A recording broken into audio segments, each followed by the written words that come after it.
Et me revoilà de retour. Alors je commence comme ça. Hier, je ne pouvais pas accéder à mon compte en banque version mobile. Je ne peux toujours pas en ligne. Aujourd'hui, j'ai essayé, je ne peux toujours pas accéder. Alors, comme je vous dis, QFS, j'ai Sarah pour l'étranger, Nessara pour les États-Unis. Donc nous en France, on est sur le domaine de GSARA. Donc il semblerait que même en Angleterre, il se passe des trucs au niveau des banques.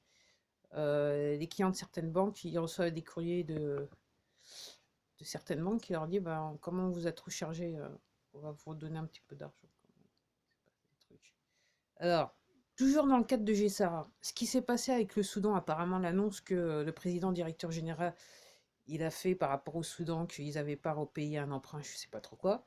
Bref, tout ça c'est dans le cadre du GSARA. Ça rentre dans le GSARA. C'est l'un des effets du GSARA. Encore une fois, utilisez votre moteur de recherche préféré. Même sur cette plateforme, vous allez trouver des vidéos qui vont vous expliquer, version française, ce que c'est que le GSARA, NESARA. Donc en gros, il est en action. Hein. Avec le QFS, il est en action. Donc attendez-vous à certaines petites choses. Hein. Voilà. Et comme je vous disais, aux États-Unis, il y a des gens, ils reçoivent des courriers pour leur dire où ils n'ont plus rien à payer. Ils avaient des dettes, ils n'ont plus rien à payer. Où il y a des gens qui, entre guillemets, qui savent qu'en voulant payer certaines sommes, en fait, on leur a dit qu'ils n'ont plus rien à payer. Ok. Pour l'instant, j'ai encore rien entendu au niveau de la France, mais il semblerait que ça arrive aussi. Donc ça arrive au Royaume-Uni. Ça arrive au Royaume-Uni. Donc ça veut tout dire. Ça veut tout dire. C'est le feu d'artifice, je vous le dis. Donc hier, je vous disais, oui, euh, on veut, euh, on veut amener devant les tribunaux d'été. En fait, ce qui se passe, c'est que, en fait,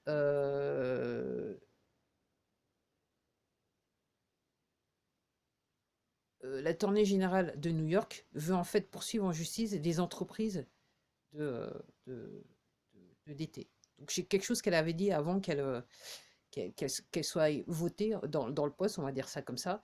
Et là maintenant, comme en gros il se passe tellement de trucs, donc c'est le moment, c'est le bon moment pour faire ce qu'elle voudrait faire. Donc encore une fois, ça devrait vous mettre une puce à l'oreille, ça devrait vous expliquer certaines choses. Alors, euh, encore une fois, par rapport au comportement de certains gens, moi ce que je voulais dire, je crois que je l'avais déjà dit, mais je vais encore le redire.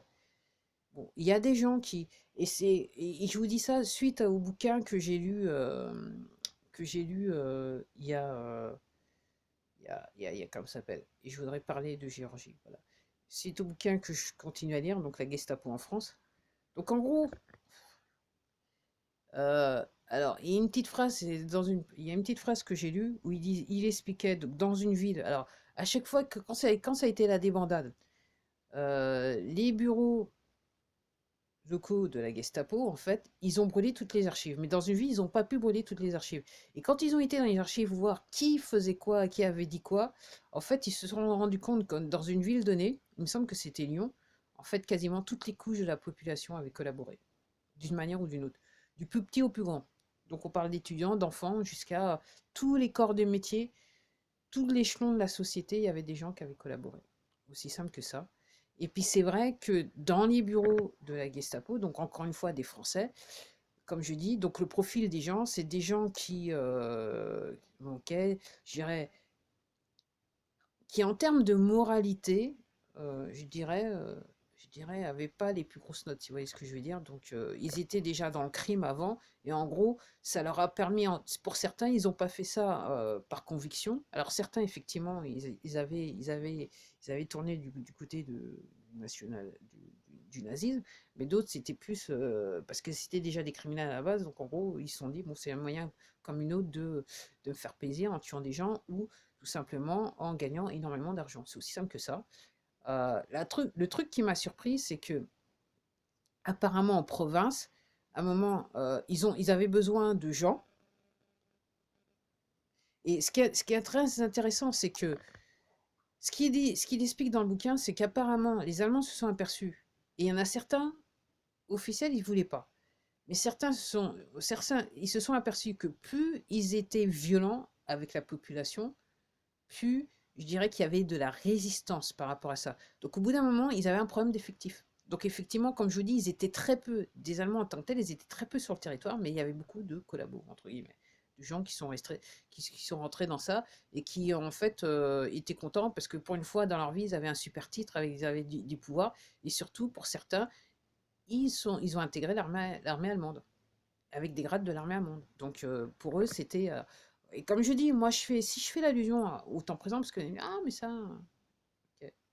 Donc, apparemment, le Troisième Reich, il n'est jamais tombé. Et après, apparemment, le quatrième, il s'est développé aux États-Unis. Vous allez comprendre pourquoi d'ici peu.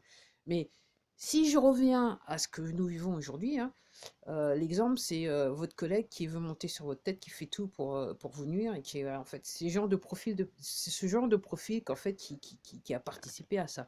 Et le truc qui m'a choqué, c'est que, donc, à un moment, ils avaient tellement besoin d'effectifs qu'en fait, il y avait à l'époque des Algériens en France, et certains se sont embarqués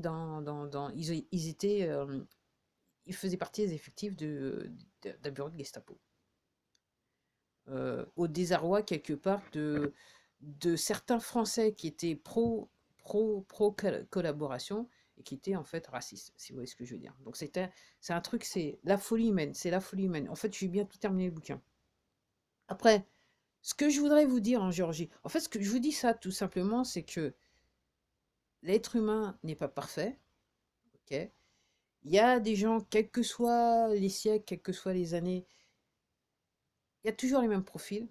Et en gros, c'est toujours les mêmes profils qu'on retrouve aux mêmes endroits, au bon ou mauvais moment. Après, c'est à vous de voir. Comme il y en a certains, il y a certaines personnes qui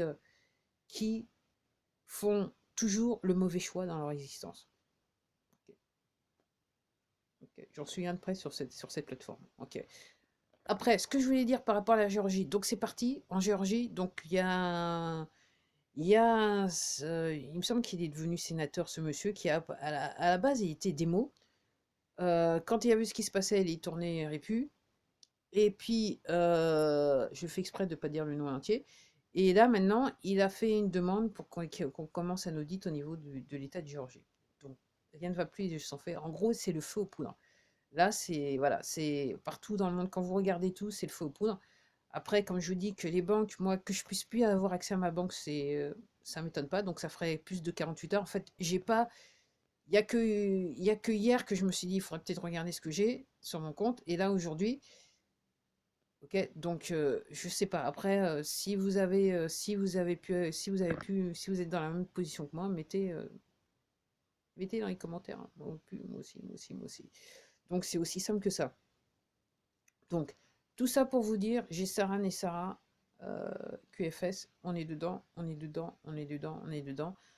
Attendez-vous à des révélations, à des choses qui vont plus que vous choquer, comme je vous dis, hein. Bon, ceux qui rigolent, je vais vous dire que vous n'avez pas rigolé. Et je pense que ceux qui rigolent, en fait, vous allez tellement en état de choc qu'à la limite, comme je dis, ça va être les portes de l'hôpital pour vous. Il y en a certains, enfin, il y a certaines personnes, encore une fois, avec un petit peu de connaissance de la nature humaine, il y a des gens qui vont pas pouvoir faire le voyage. Moi, je pense que déjà, il y a des gens qui se sont suicidés par rapport à la chose, mais il y a des gens qui vont comprendre. Moi, je vois des problèmes de suicide aussi, hein, de gens qui vont devenir fous, ok. Et je suis pas la seule à le penser, mais ok. C'est à vous de voir. Encore une fois, renseignez-vous, prenez le temps, renseignez-vous, ça vaut la peine de vous renseigner. Et surtout, comme je vous dis, encore aujourd'hui, j'ai encore reçu une petite nouvelle qui est pas très très très sympathique, mais je reste sereine. Sur le coup, je me suis dit, oh! Et puis après, je me suis dit, ok, peut-être qu'il est temps de changer quelque part. Il y a quelque chose qui va être différent. Mais comme je dis, plus vous savez, plus vous comprenez ce qui se passe, plus vous serez apaisé par rapport à ce qui vous arrive. Parce que quelque part, ce qui vous arrive, si vous êtes dans le malheur, quelque part, c'est pas votre faute. Ça a été fait exprès. C'est le dessin. Encore une fois, je répète, on est sur crime contre l'humanité et génocide. Et aussi un truc que je voulais dire, à chaque fois je le place pas, c'est que je l'ai dit il y a quelques mois de ça, mais voilà. Donc en Allemagne, il y a un avocat qui a été sucré de cette plateforme, ok, qui avec 1000 avocats, si bien allemands que européens, et apparemment, il me semble il me semble que c'est 10 000 médecins autour du monde, ok, a fait un dépôt de plainte au niveau du tribunal international. Donc en gros, on appelle son truc le Nuremberg numéro 2. Donc il est en bonne voie. Et donc là, il va sur les chefs d'accusation, c'est crimes contre l'humanité et génocide. Ok, pour ceux qui ne veulent pas comprendre. Après, renseignez-vous. Effectivement, c'est pas difficile. C'est un petit peu difficile parce que les font tout pour taire la chose. Parce que, encore une fois, ils sont sur le dernier carat. Là, les chefs Fayon, ils essayent de subsister. Et aussi, un autre truc que je voulais dire, c'est que par rapport aux 60 000 là, membres de personnel qui apparemment travaillaient en sous-marin au Pentagone, apparemment, ce que j'ai appris, c'est qu'ils ont fait 120 000 arrestations dans le monde ces derniers jours, ces dernières heures, si vous voyez ce que je veux dire. Allez, ces derniers jours. Allez.